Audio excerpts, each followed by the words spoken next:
we've been talking all offseason about like the Super Bowl hangover. Is it real? Are the Niners really going to lose their edge? Are they going to be a different team? And I think we saw that at least in week one. Yes, that was a team that was flat.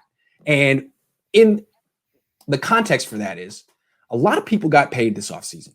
Kyle Shanahan got a 6-year contract. He's under contract through 2025. Eric Armstead got a 5-year contract. George Kittle got a big time extension. Essentially, they were all rewarded for losing, because in the NFL, Kyle Shanahan says it, there's one winner and 31 losers every year. The Niners were the best loser last year, the hardest working loser, but they didn't win. And a lot of people got rewarded financially, set for life for losing the Super Bowl. And now you wonder, are they going to have the same type of drive and urgency, whatever you want to call it, this year? Dad, what do you think? Well, first of all, the way they comport themselves, you would think the Niners won the Super Bowl.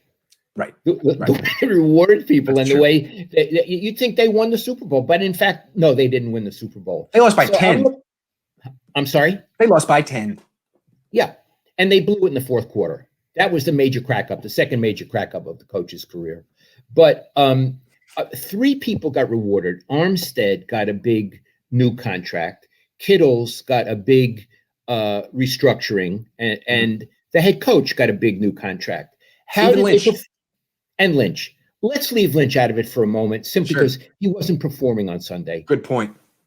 So, John, we're not going to talk. I love to talk about you, but not today. Sure. Right. Let's start with Armstead. Now, I don't know. I was watching on TV. I wasn't there. I never noticed him. Did he? Did you?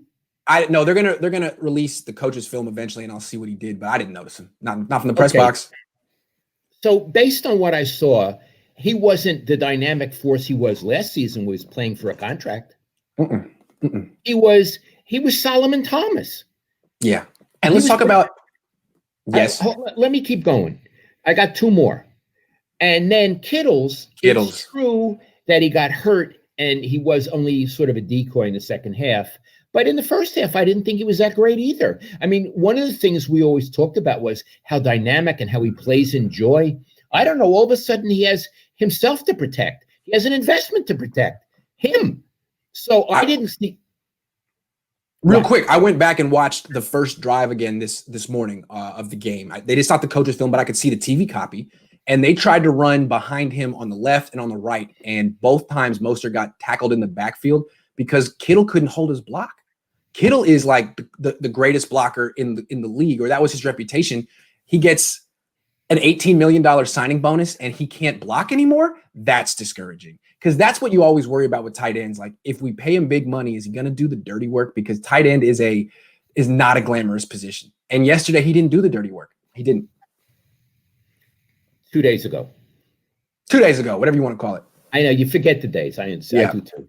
Yeah. And finally, the head coach. How many points did they score, Iggy? 20? 20.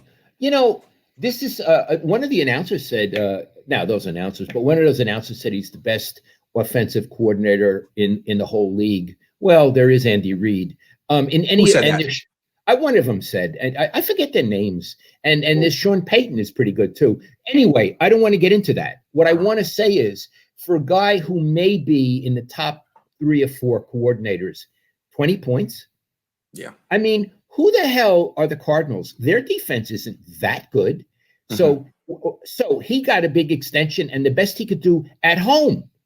He was at home on a day and a game he had all off season to prepare for. He scored 20 points. Now, what fans would say is, well, he was missing starters and Robert Saleh wasn't still. Can you name one play that you saw in that game that you said, well, that was really creative? No, I thought it was a fairly plotting game plan. And again, I don't go for excuses. You're supposed to have good players. You got a center hurt, get a good center. That's your job. And last year they had all kind of injuries, and every week Kyle Shanahan would have multiple plays where you were like, wow, that was really nice. Like, he was coaching like his life depended on it last year. And in this game, it's like he mailed it in. This game plan. Yeah.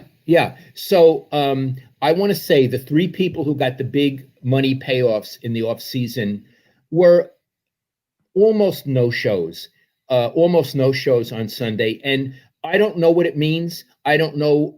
Don't have an overriding philosophy or theory about it. I notice it, and it's disappointing. I want to move on. Okay, you got something else to say? Well, we brought up the topic in the context of the Super Bowl hangover, in the context of losing the Super Bowl. And I think it's interesting. The Super Bowl hangover exists. No one really knows why, but I think this might be part of it. You get rewarded for losing. A lot of the most important 49ers are now set for life in terms of financials and reputation, and they still haven't accomplished what they need to accomplish. In that regard, there is no such thing as a good loss, but this loss could be beneficial in one regard.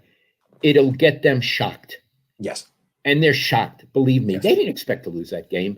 I think they need to be shocked. If Shanahan and some of his players are a little content, they need thinking to be too far ahead.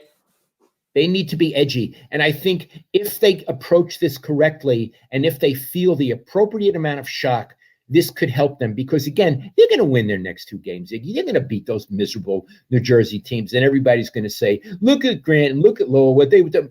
We expect them to win those games. Yep. They got problems in their own division. They got business to take care of there, and they're going to be confronted with this at least 3 more times this season. And the Rams may be pretty good too. And here's the thing: the defense is going to look great in New Jersey in both games. What's the offense going to look like? Kittle's has a sprained knee. Samuels is out. He's not going to play in either one. Brandon Ayuk, good God knows. So no excuses for Kyle Shanahan, but he's going to have to be a lot more dynamic and creative than the stuff he showed week 1. And not having 3 starters isn't an excuse to just go out there and have the most basic game plan imaginable.